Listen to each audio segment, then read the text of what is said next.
But one I really did want to talk about, because this news has kind of come out pretty recently, and I think it'll be interesting to see how this does unfold.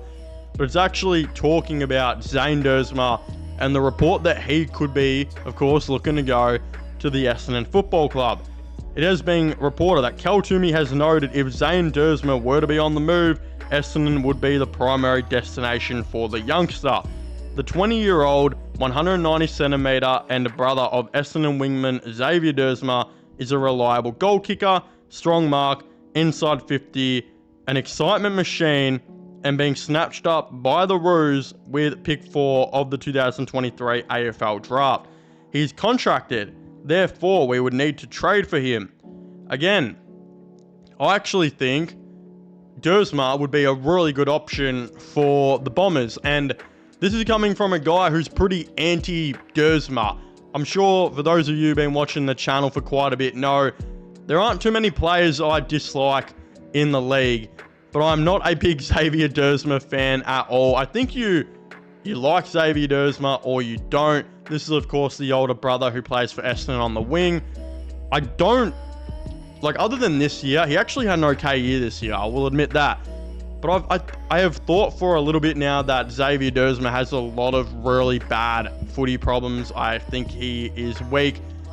He can't go for a contest. I don't like his hardball at all. His kicking can be really, really bad. I brought this up in one video, and you guys agree with me in the comments, is that I've never seen a guy who kicks tight on the boundary, kick it out in the full so many times. If this dude is tight to the boundary, that shit is going out in the full. I don't know why, but I think there was a lot of problems with his game. He actually got better and better as the year went on, and they relied on him a little bit more. I unfortunately think Zane Duursma at North, the player who Essendon are interested in, has definitely a lot of these problems as well. The difference is that Zane Duursma has a much higher ceiling, in my opinion, than what Xavier Duursma does. And if you actually watch Zane Duursma play, he will completely go missing, and he struggles a lot to find the ball and have an impact on the contest whatsoever. But there are times where you watch this guy play and you're like, holy shit. The mark that he just took. He'll take a specky out of nowhere on two guys' backs because his athleticism and leap is so incredible. And his speed running up to the ball is actually very good. Where you're like, oh my god, if this guy figured out his shit and got it together, he would be an incredible player. And you really see why he was actually selected with the 4th overall pick, and why teams are, some teams are circling him right now. And I think North Melbourne, unfortunately, is a very, very hard team to develop at. I think North have some coaching issues. They definitely have list managing issues, how they haven't fixed their backline in the 6 years they've been drafting higher, how they traded that top 3 pick away to Richmond. So many questions. Zane Duursma, as we know, has expressed his frustration to higher ups at North. He hasn't been getting a game, and then when he does get a game, he's played a lot of footy as a sub. Really, really tough for a young player who I think is playing arguably the hardest position in the AFL as a high half forward to really get any continuity and actually stretch and evolve his game. So I think Essendon, they're going in a very different situation now. They delisted a lot of old players like Laverde, and Laverde's 28. It's not even old, but a lot of experienced and mature players. Laverde, of course, they're moving on. Dylan Shield, Todd Goldstein, a couple other guys here and there have been, moved on as well.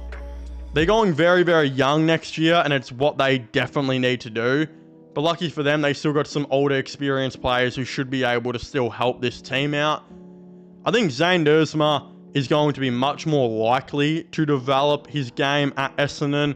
I think the high half forward spot at Essendon is also a need for them. Is Brad Scott the best coach to be going under? I'm not too sure. I think he's probably in a better situation going under Brad Scott than what you'd be with Clarko right now.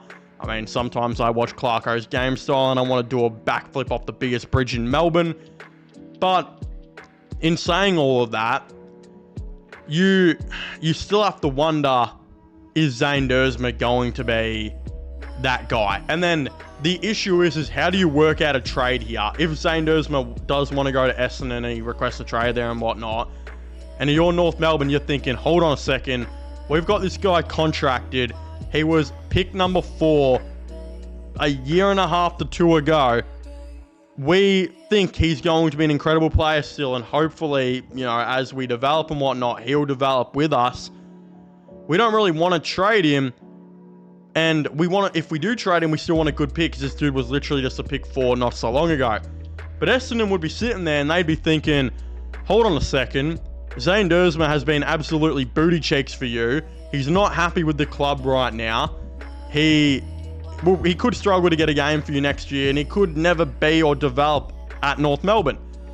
But they might be saying that and thinking, you want a good pick, but this guy hasn't done anything to show we should be trading him for a good pick. We want to trade you an early second round pick and get this deal done, because that's all he's proven so far. And then, you know, Essendon have every right to ask for that, but North Melbourne have every right to say, hold on a second, this dude was a pick 4 literally 2 years ago. We're not trading him. We think he could be an elite high half forward. But yeah, Essendon would be arguing that he's probably not going to be an elite high half forward for you, because you're North Melbourne. That's probably flat out what they'll say. And he hasn't done anything to be worth anything at all. So there'll be a lot of debating and arguing. This could be a really big trade that you're just like, how does that even happen? It's almost like you just need Duursma to have one more year at North and string together some better footy for him to even think about moving on. So that would be a situation that we're going to have to see unfold. I don't know if Zane Duursma will be a good player in the AFL. I personally don't.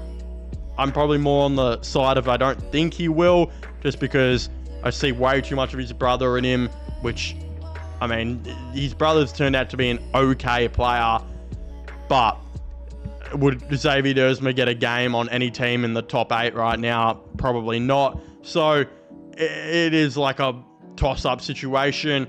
So it's like, hey, you got another brother coming in, you know, who could be I think he'll probably be the best one, looks the best one. 3rd time's the charm, hopefully, for the parents, because holy shit, this guy could be really good. Of course, Willem Duursma coming in through the draft this year. Probably will be going to West Coast, so we'll see how that does, of course, unfold and more. Again, I'm very interested to see how this does go, and if Zane Duursma can find his way at the Bombers, or if he's just going to be stuck at North Melbourne, if his career will ever eventuate into being anything at all. We'll definitely have to wait and see. Again, I'd very much like to hear all of your thoughts and opinions on this in the comment section down below. Please don't forget to leave a like and subscribe to the channel for the latest AFL news, AFL content, all of the above. You know, go and subscribe to my gaming/movie channel, which will be getting linked down below. My Instagram will also be getting linked down below. Go check that out. But yeah, as I was saying, please make sure to leave a like, subscribe, and comment. And I'll see you guys next time. Goodbye.